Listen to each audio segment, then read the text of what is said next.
Punya tanduk di kepala, cowok ini dikira anak iblis. Tapi pas dia ngamuk, satu semesta langsung auto sungkem guys. Kenalin, namanya Jinwoo. Sejak kecil dia selalu dimusuhi dan dilempari batu sama warga desa, cuman gara-gara punya tanduk aneh di kepalanya. Mereka mengira Jinwoo adalah monster pembawa sial. Padahal faktanya, dia cuman bocah yatim piatu yang seluruh desanya habis dibantai monster. Beruntung, dia diadopsi sama penyihir baik hati bernama Alma. Di dunia ini, para penyihir bertarung melawan monster menggunakan sarung tangan ajaib. Apesnya, Jinwoo sama sekali nggak bisa pakai sihir normal. Orang-orang mengira dia cuma beban tak berguna. Padahal, mereka nggak tahu kalau di dalam tubuh Jinwoo tersegel buku sihir terkuat di dunia. Suatu hari, pas Alma lagi pergi, Jinwoo nekat mempraktekkan sihir buatan sendiri di depan temannya, Tommy. Tapi bukannya keluar api, sihirnya malah bikin batu raksasa melayang dan menghancurkan kandang sapi warga. Sapi-sapi itu ngamuk dan mengejar Jinwoo sampai Alma datang menyelamatkannya pakai sihir angin. Bukannya berterima kasih, warga desa malah makin rasis dan melempari Alma dengan batu. Jinwoo emosi parah, tapi Alma milih buat bawa Jinwoo pulang dan menghukumnya. Besoknya, pas Alma pergi lagi, sebuah telur monster raksasa jatuh dari langit. Warga desa langsung ketakutan massal karena monster itu menetas dan menghajar Jinwoo sampai tulang-tulangnya mau remuk. Pas Tommy dalam bahaya, Jinwoo pasang badan sampai dia sendiri yang sekarat diinjak monster. Tiba-tiba, datang sekelompok penyihir asing yang langsung memukul mundur monster itu. Ketua penyihir itu memuji keberanian Jinwoo. Tapi, warga desa tetap komplain dan bilang kalau Jinwoo itu pembawa kutukan. Si ketua malah bercanda sambil membela Jinwoo, lalu menyuruh Jinwoo pergi mengalahkan monster, sementara dia yang bakal mengurus warga. Tapi, disinilah plot twist-nya terungkap guys. Ternyata, kelompok penyihir itu aslinya adalah komplotan kriminal. Mereka sengaja menguji warga di dalam gedung, lalu merampok bank di tengah kekacauan monster. Jinwoo yang berhasil merantai monster itu langsung syok pas tahu kenyataan busuk ini. Si ketua kriminal malah mengejek Jinwoo dan melempar sekantong uang sebagai upah umpan monster. Jinwoo yang ogah disamain sama kriminal langsung melayangkan tonjokan maut sampai pipi si ketua bengkak. Sayangnya, salah satu kru kriminal punya skill refleksi yang bikin serangan Jinwoo malah berbalik menyakiti dirinya sendiri. Para kriminal itu akhirnya kabur dan membiarkan monster yang lepas dari rantai buat menghabisi desa pakai tembakan laser penghancur. Melihat warga dalam bahaya, Jinwoo bangkit sambil tersenyum. Dia menahan laser maut monster itu cuma pakai tangan kosong, sampai sarung tangannya robek guys. Gak pakai lama, Jinwoo mengumpulkan sisa tenaganya dan melepaskan jotosan pamungkas Titan Punch tanpa sarung tangan, yang langsung melubangi tubuh monster itu kayak donat. Gak lama kemudian, Alma datang tepat waktu buat memusnahkan monster itu selamanya. Pas sadar di rumah sakit dengan tubuh penuh perban, Jinwoo langsung diomeli Alma. Ternyata di dunia ini, kalau ada penyihir yang bisa mengeluarkan sihir tanpa sarung tangan, dia bakal diburu dan ditangkap oleh pasukan Holy Knights. Tapi Jinwoo menolak buat sembunyi terus. Dia bertekad buat memusnahkan semua monster dan mencari tempat legendaris bernama Radian, asal-usul semua monster di dunia. Alma cuma menghela napas dan menganggap itu dongeng kuno. Malamnya, terungkap masa lalu kalau Alma dan Jinwoo sama-sama kehilangan ingatan pas tragedi desa mereka dulu.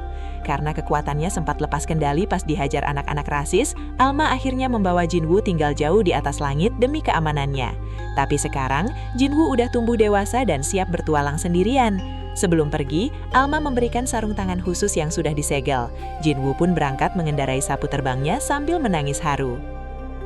Baru 3 hari perjalanan, Jinwoo malah apes dan menabrak fasilitas rahasia milik Holy Knights.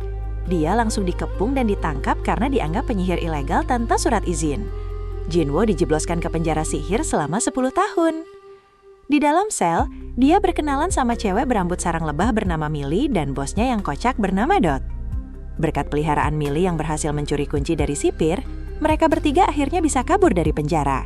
Pas mau melarikan diri menggunakan kapal milik Dot, Kapten Holy Knight sempat mengejar mereka. Di momen epik inilah, sang kapten syok berat pas melihat Jinwoo refleks mengeluarkan sihir Titan Punch tanpa menggunakan sarung tangan. Mereka bertiga akhirnya berhasil kabur dan sampai di Artemis, kota yang dikenal sebagai surga para penyihir. Dok yang licik mencoba memanfaatkan Jinwoo agar mau melakukan registrasi penduduk, agar Dok bisa terbebas dari tugas mengawasinya. Di sana, mereka disambut sama pendiri kota berwujud kucing bernama Majesty. Kucing ini meminta semua pendatang baru menandatangani kontrak fasilitas kota. Jinwoo yang polos langsung tanda tangan tanpa membaca isinya. Plot twist-nya guys, kontrak itu ternyata adalah jebakan hutang piutang raksasa. Apesnya lagi bagi Dok, karena dia mendaftar sebagai wali Jinwoo, Seluruh hutang gila itu otomatis dilimpahkan ke dompetnya Doc. Doc langsung nangis darah karena hutangnya malah makin membengkak gara-gara ulah Millie yang hobi bikin ledakan di kota. Di tengah pusingnya masalah hutang, tiba-tiba sirene kota berbunyi karena ada serangan dari couple Holy Knights. Tapi berkat kekuatan militer dan uang kota Artemis, pasukan Holy Knights akhirnya memilih mundur. Di saat itulah, Jinwoo bertemu pria cebeper misterius yang ternyata adalah Yaga, penyihir terkuat yang tahu lokasi Radiant. Jinwoo memberikan surat dari Alma, tapi Yaga malah membakarnya. Yaga bilang dia gak bakal ngasih tahu apa-apa sebelum Jinwoo bisa membuktikan kalau dia penyihir yang hebat, bukan cuman asal adu jotos pakai Titan Punch. Akhirnya, Jinwoo meminta bantuan Doc buat mengajarinya sihir dasar. Tapi karena kekuatan Jinwoo selalu lepas kendali, Doc menyerah. Gantinya, kepribadian pemarah Millie yang agresif ambil alih buat mengajari Jinwoo dengan cara brutal. Jinwoo dikejar-kejar seisi kota sampai sebuah jembatan runtuh. Demi menyelamatkan Millie, Jinwoo akhirnya berhasil mengeluarkan sihir meteor drop dengan sempurna. Melihat potensi itu, Yaga akhirnya setuju buat melatih Jinwoo secara langsung. Tapi latihan dari Yaga benar-benar kayak kerja rodi guys. Jinwoo bahkan dikasih sarung tangan pemberi efek kejut listrik biar dia gak asal bikin ledakan sihir. Buat melunasi hutang mereka yang menumpuk, Jinwoo dan Doc akhirnya mengambil kerjaan sampingan sebagai kuli pembersih atap kota Artemis.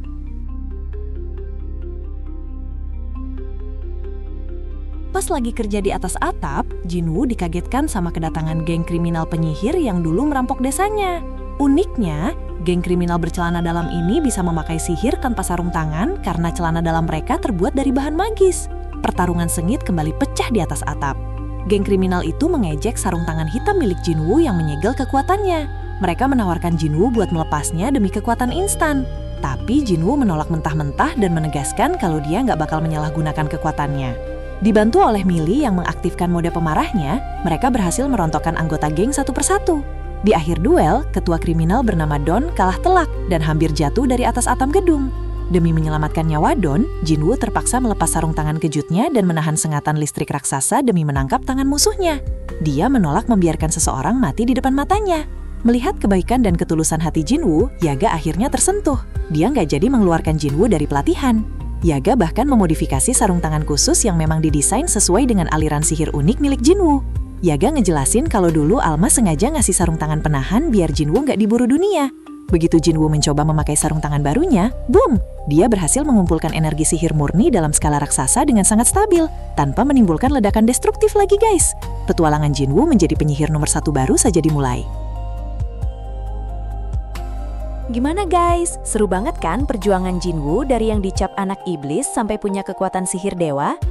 Kalau kalian suka sama rekap alur cerita anime yang penuh aksi dan dikemas set-set kayak gini, jangan lupa buat klik like, komen, dan subscribe channel ini ya. Sampai jumpa di video berikutnya. Bye-bye!